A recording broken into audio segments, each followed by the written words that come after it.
이렇게 안정적으로 실적과 주가가 좋아진 업체는 유일합니다.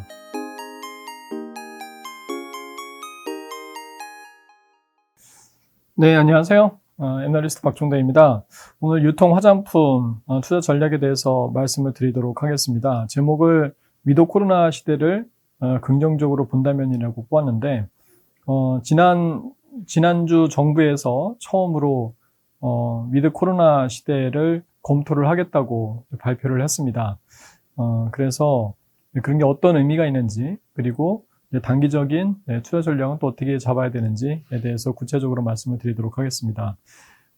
유통 쪽은 중립이라고 보시는 것이 맞고요. 화장품은 지금 우량주들이 너무 많이 주가가 떨어져 있어서 화장품은 사실상 이제 오버웨이트다라고 생각하셔도 될 것 같습니다. 네 가지 유의사항을 좀 말씀을 드리고 싶습니다. 첫 번째는 2분기 실적을 갖고 3분기를 전망하지 말자. 지금 2분기는 뭐 백화점 업체들 중심으로 해서 어닝 서프라이즈가 속출하고 막 그랬었는데, 그런데 최근 보게 되면 소비 심리가 110까지 올라갔다가 103, 102로 떨어진 상황이거든요. 그러다 보니까 백화점의 기존점 성장률 같은 경우에도 2분기 대비해서 지금 뭐 15%포인트 지금 떨어진 그런 상황입니다. 그래서 신세계 같은 경우에는 이제 8월 달에, 8월 같은 경우 신세계는 기존 성장률이 7%까지 하락을 했고요. 현대 같은 경우에는 이제 플랫까지 떨어졌습니다. 이게 관리 기준 매출이기 때문에 회계 기준으로 하게 되면은 이거는 마이너스 역신장이다라고 생각하시면 될 것 같습니다. 그래서 실적의 모멘텀 자체가 상당히 둔화될 것으로 예상이 되고 있고요. 화장품 쪽도 여유치가 않죠. 7월 소매 판매가 지금 8.5%밖에 증가하지 못했잖아요. 그래서 예상보다 훨씬 이제 떨어진 수치였고, 6월보다는 뭐 거의 4%포인트 하락한 그런 모습입니다. 특히 화장품이 좋지가 않았죠. 물론 이거는 변명의 여지가 있어요. 6.18 행사 때 워낙 수요가 많이 있었기 때문에 일시적인 판매 절벽이다라고 생각할 수도 있습니다. 근데 뭐 이게 오비락이라고 국내외적으로 코로나19가 재확산되고 소비 심리가 둔화된 상태에서 이렇게 숫자가 나왔기 때문에 좀 불안감이 확대될 수밖에 없는 상황인 거죠. 그래서 유통 화장품 업종 투자 의견은 중립이다. 코로나 재확산 때문에, 그리고 화장품 같은 경우에는 중국의 소비 둔화하고 글로벌 여행 수요 재개의 그런 불확실성 때문에 중립적이다라고 말씀을 드릴 수가 있습니다. 백화점 같은 경우에는 사실 코로나가 좀 어정쩡하게 확산되면 되게 좋아요. 어정쩡하게 확산되면. 왜냐하면 이제 해외여행은 지연이 되는데 소비 심리는 계속 올라와서 국내에서 소비가 도는 이제 그런 현상을 우리가 생각을 해볼 수가 있거든요. 그래서 어정쩡하게 코로나가 확산되면 되게 좋은데, 근데 지금은 코로나가 너무 확산이 돼가지고서 백화점의 소비까지, 백화점의 트래픽까지 떨어진 상황이잖아요. 그래서 이 코로나19 재확산 때문에 2분기처럼 백화점의 실적을 기대할 수도 없고 주가의 모멘텀도 제한적일 수밖에 없다라는 생각이 듭니다. 백화점은 지금은 좀 사면초가라고 해야 될까요? 좀 그렇게 볼 수도 있어요. 무슨 말이냐고 하게 되면, 그 코로나가 재확산될 때는 트래픽이 떨어지게 되면서 국내 소비가 좋지가 않고, 만약에 이제 코로나가 완화돼 가지고서 위드 코로나 시대로 간다라고 하게 되면 백화점에 있는 소비가 해외로 또 유출이 될 수가 있잖아요. 네, 해외로. 그렇기 때문에 코로나19가 재확산돼도 백화점은 안 좋고, 코로나19가 이제 완화돼 가지고서 글로벌 여행이 재개된다라고 하게 되면 이제 그래도 백화점은 좋지가 않습니다. 그래서 만약에 위드 코로나 시대가 간다라고 생각이 되면 지금은 안 좋다가 내년 상반기 정도 이제 잠깐 이 해외여행이 아직 개시되지 않고 국내 소비가 좀 회복이 되는 이런 시기가 오겠죠. 그때 이제 좀 반짝 올라왔다가 다시 만약에 2022년 하반기에 해외여행이 재개된다라고 하게 되면 그때 다시 위축이 될 수가 있다. 그래서 지금 백화점은 코로나19 재확산으로 떨어져 있는데 내년 상반기에 좀 올라갔다가 내년 하반기에 다시 떨어질 수 있는 이런 상황이다라고 생각하시면 될 것 같아요. 그래서 백화점에 대해서는 너무 긍정적으로 또는 너무 부정적으로 보실 필요 없이 이런 트레이딩 관점에서 접근하시는 것이 바람직하지 않나라고 생각이 듭니다. 그리고 글로벌 여행 수요 재개에 대한 불확실성. 예전에는 7월 초까지만 하더라도 코로나19가 재확산되지만 그래도 해외여행이 지연되는 것이지 중단되는 것은 아니다라고 생각을 했었는데, 근데 코로나19가 국내외적으로 너무 확산이 되다 보니까 이거 안 되는 거 아니야? 라고 하게 되면서 한 번 더 투자 심리를 위축시켰습니다. 이제 그게 이제 호텔신라의 주가 하락으로 이제 바로 이어졌죠. 호텔신라가 글로벌 해외여행 재개의 가장 대표적인 그 종목이기 때문에 이게 9만 원 초에서 지금 이제 8만 원대까지 이제 떨어졌잖아요. 급락을 했는데 이 주가가 한 단계 레벨 다운 된 게 글로벌 여행 수요 재개의 어떤 불확실성을 상징적으로 나타내주는 이제 그런 그 현상이다라고 볼 수가 있습니다. 사실 화장품 같은 경우에도 계단식으로 실적이 개선될 것을 기대했잖아요. 그러니까 2021년 같은 경우에는 중국 때문에, 중국 소비 수요 회복 때문에 좋아지고, 그리고 2022년 같은 경우에는 국내에서 마스크 벗고 다니게 되기 때문에 색조 화장품을 중심으로 해서 국내 수요가 또 회복이 되고, 그리고 2023년에는 면세점 쪽이 이제 글로벌 여행이 재개되면서 면세점 채널 실적 개선으로 인해서 또 한 단계 실적이 좋아지게 되고, 이런 계단식의 실적 개선을 기대를 했고 주가도 그렇게 기대를 했던 건데 그게 지금 약간 좀 가시성이 떨어지게 되는 이제 그런 상황에 놓이게 되면서 면세점을 따라서 화장품 업체들도 주가가 같이 좀 조정을 받았다라고 생각하시면 될 것 같습니다. 그리고 이제 세 번째로 트레이딩 가능한 종목들이 몇 개 있었죠. 그게 대표적으로 이마트하고 BJF 리테일, 롯데 하이마트 같은 이제 이런 종목들인데, 이런 업체들의 주가 상승률도 사실은 그렇게 많지가 않다라는 겁니다. 이마트 같은 경우에는 단기적인 주가 모멘텀은 상당히 좋습니다. 지금 오프라인 특히 채널이 이마트 트레이더스 지금 혼자 쭉 나가고 있는 상황이거든요. 이마트 같은 경우에는 2분기에 기존점 성장률이 8%까지 올라오게 되면서 시장 점유율이 상승을 했고, 전체 대형마트는 플랫밖에 안 됐었거든요. 그리고 7월달 같은 경우에도 15% 가까이 이렇게 할인전 기존점이 올라오게 되면서 높은 실적 모멘텀이 예상이 되고 있습니다. 사실 코로나19 재확산은 이마트한테는 결코 부정적인 이슈는 아니죠.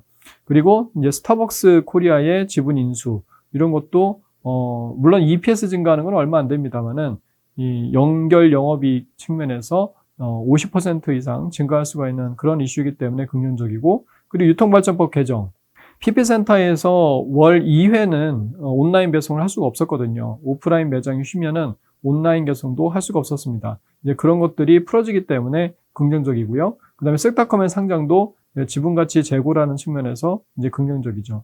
그래서 이마트는 중장기적으로는 이제 이베이 코리아 인수 때문에 이게 어깨가 눌릴 수가 있습니다만은 단기적인 주가의 모멘텀은 상당히 좋다. 그래서 주가는 이제 16만 원에서 19만 원 정도 이렇게 박스권으로 이제 보고 있는 상황인데 그 이상을 기대하기는 좀 무리가 있는 것이 아니냐라고 이제 생각이 되죠. 그리고 BJF 리테일이나 롯데 하이마트 같은 경우에도 지금 업황이 이제 회복세잖아요. 그래서 BJF 리테일 주가 모멘텀을 기대했는데 또 주가 올라가다 또 바로 또 막 반납하고 막 이렇게 됐습니다. 지금 어제 오늘 다시 좀 주가가 반등을 하고 있습니다만은 BJF 리테일은 이제 PER 20배에 딱 그 PER 20배를 딱 그 실링으로 생각하시면 돼요. 이게 편의점 시장이 예전처럼 막 10% 이상 이렇게 성장하는 시장이 아니기 때문에 20배를 넘기는 좀 부담이고, 그래서 19만 원 정도를 역시 단기 고점으로 생각하시는 것이 바람직하다. 심지어 롯데하이마트 같은 경우에는 3분기 실적 엄청나게 지금 좋을 것 같은데도 오히려 주가가 뭐 한 단계 더 레벨 다운 했잖아요. 그래서 지금 투자 심리가 그렇게까지 좋은 상황은 아니다라고 볼 수가 있습니다. 그래서 이제 말씀드리는 전략이 이 네 번째가 가장 중요한 것이죠. 우량주를 저점 매수할 수 있는 그런 기회를 또 많이 제공을 하고 있다. 지금은 단기적으로 뭐 이렇게 주가 모멘텀을 기대할 만한 종목을 찾는 시점이 아니라 내년 상반기까지 감안한 그런 우량주를 저점 매수할 수 있는 그런 기회다. 우량주라는 정의 자체가 이제 성장성과 수익성, 재무 구조에서 모두 우위에 있으면서 1, 2년 후에 기업 가치를 제고할 수 있는 이제 그런 회사라고 하게 되면은, 이런 회사들이 사실 뭐 아모레퍼스픽이나 LG생활건강, 호텔신라, 중소형주 가운데서는 코스메스, 클리어, 연호 이런 업체들이 다 제가 생각하기에는 뭐 1, 2년 후에는 지금보다 주가는 상당히 높은 수준에 있을 것이다라고 생각이 돼요. 근데 이런 업체들 주가가 지금 펀더멘탈하고 그리고 실적하고 상관없이 그렇게 떨어진 상황이기 때문에 굉장히 제가 보기에는 아까운 종목들이다라고 생각이 됩니다. 주가의 하락은 매크로적인 이슈하고 단기적인 실적 부진으로 있었다. 그러니까 LG생활건강이 단기적으로 실적이 좀 잘 안 나왔던 거는 중국에서의 물류 문제였잖아요. 이거는 핵심 펀더멘탈 팩터라고 생각되는 어떤 브랜드의 문제는 아니었거든요. 아모레퍼시픽도 마찬가지입니다. 이니스프리 때문에 주가가 실적이 하락한 거지 안 좋아졌던 거지 설화수는 중국에서 상당히 고신장을 하고 있습니다. 그래서 핵심 펀더멘탈 팩터 아모레퍼시픽은 뭐예요? LG생활건강하고 아모레퍼시픽은 대중국 브랜드 인지도입니다. 그리고 호텔신라는 글로벌 여행 재개 가능성, 그리고 코스맥스는 중국 화장품 시장의 성장, 그리고 클리오는 사업 구조 개선이 되겠죠. 그 다음에 연우 같은 경우에는 지금 구조조정을 성공적으로 마치고 전방 산업이 좋아지게 되면 연우도 무조건 좋아지게 되어 있습니다. 우리나라에서 펌프는 뭐 절대적인 1위에 있기 때문에. 그래서 이런 회사들이 다 펀더멘탈이 사실은 좋아지고 있는 업체들인데 주가가 단기적으로 여러 가지 매크로적인 이슈하고 실적 부진에 의해서 좀 하락을 했었는데 그거는 단기적인 이슈다라고 볼 수가 있습니다. 그래서 설화수나 후에 대중국 브랜드력이 이상이 없다라고 하게 되면은 아모레퍼시픽이나 LG생활건강 같은 경우에는 상당히 좋은 가격에 사둘 수 있는 시기다. 특히 LG 같은 경우에는 한번 주봉을 한번 보시게 되면 일봉이 아니라 주봉을 보시게 되면 2015년부터 월봉 보셔야겠네요.